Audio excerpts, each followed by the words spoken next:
Cum poate fi abordată muzica din perspectiva terapeutică?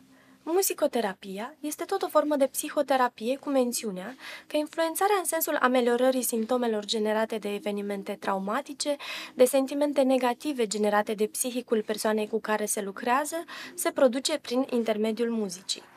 Practica în orice terapie implică participarea activă sau pasivă a individului în procesul muzical, sub îndrumarea unui terapeut specializat. Acest lucru poate include cântatul, ascultatul, compunerea sau improvizația muzicală și chiar și dansul. Terapeutul va selecta sau va crea activități muzicale adaptate nevoilor și obiectivelor individului, ghidând cu grijă întregul proces. Firește, ne putem pune întrebări cu privire la modul în care influențează compoziția procesele de gândire, tiparele comportamentale, precum și mecanismele de apărare în fața anxietății, fricilor, stărilor depresive, etc. Ideea de a scrie muzică reprezintă mai presus de toate un act de creație, o șansă fantastică până la urmă de transpunere a sinelui în sunete. Izomorfismul dintre aceasta și gândire poate avea la bază analogii simple din domeniul senzorial perceptiv, așa cum este cel ce permite identificarea unor emoții, gânduri, sentimente, trăiri. În muzicoterapie, pacientul este invitat la curiozitate, la curaj și creativitate pentru a explora emoțiile, starea afectivă, chiar și condiția medicală. De cele mai multe ori, după ce un individ traversează o serie de experiențe traumatizante, șocante, emoțiile vin în cascadă ca un mix de senzații greu de definit și de manageriat. În timp ce unele sunt reconfortante, având capacitatea de a potența anumite stări emoționale pe care le trăim, altele sunt de-a dreptul copleșitoare și pot lua energia, pot aduce în starea în care să nu avem capacitatea de a gestiona ceea ce simțim și implicit într-un soi de dezechilibru. Mai mult decât atât, este greu pentru ceilalți să ne înțeleagă când emoțiile funcționează aproape ca un cocktail obositor și stresant. În certe momente, pacienții pot manifesta alexitimia, respectiv incapacitatea de a descrie starea emoțională interioară, având dificultăți în a păstra claritatea și coerența, cât și sintonia, acea stare de armonie interioară. Astfel, conștientizarea și comunicarea emoțiilor reprezintă pași esențiali de urmat pentru toate categoriile de indivizi care întâmpină greutăți din perspectiva curentă, dar îndeoseb pentru cei care au suferit evenimente marcante și care le-au produs traume. În teorie, totul este simplu, clar, logic. Însă, în realitate, comunicarea non-verbală aproape că este mai importantă decât cea verbală. În afară de mimică, gesturi ale corpului, ticuri, etc., putem utiliza și muzica, precum un instrument care să ne ajute să definim mai bine ceea ce simțim și să comunicăm prin intermediul conținutului sonor date despre starea noastră afectivă. Explorarea intensă a sinelui este adesea dureroasă și neplăcută. Iar pacientului, dacă vorbim de pildă despre victimele directe și indirecte ale războiului din Ucraina, nu îi va fi comod să încerce să compună ceva doar pentru a se putea deschide și pentru a putea să lucreze asupra traumei. Întocmai de aceea se folosește ca instrument suport pianul, datorită diversității sale timbrale și datorită posibilităților polifonice. Chiar dacă vorbim concret de un singur timbru, ambitusul mare îl face similar în sonoritate cu alte instrumente din orchestră și mărește numărul de posibilități în ceea ce privește crearea unor idei tematice. Totuși, pentru început recomand ca pacientul să exploreze sunetele apăsând pe clapele pianului și să le asculte, să se familiarizeze cu ele.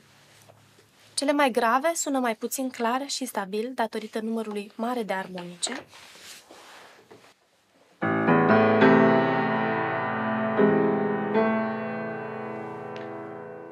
în timp ce acutele sună mai luminos, dar mai rece, datorită, evident, numărului redus de armonice.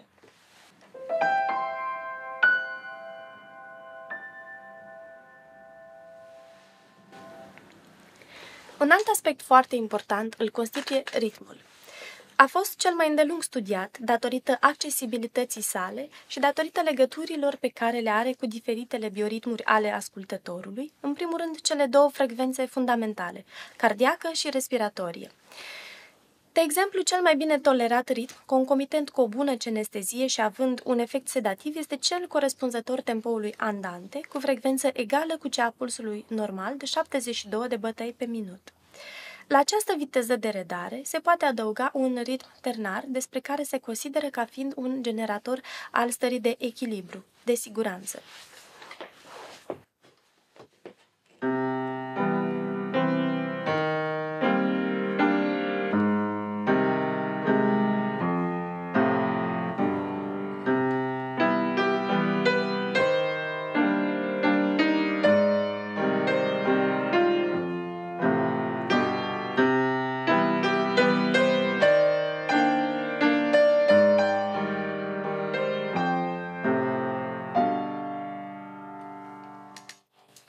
și așa mai departe.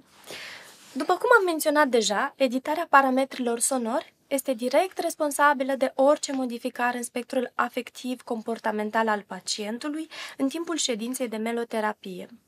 Intensitatea muzicii este cert implicată în generarea unor schimbări psihosomatice, atât printr-un efect mediat de reacția în plan ideațional afectiv a ascultătorului, cât și printr-un efect direct prin însuși exercițiul de creativitate.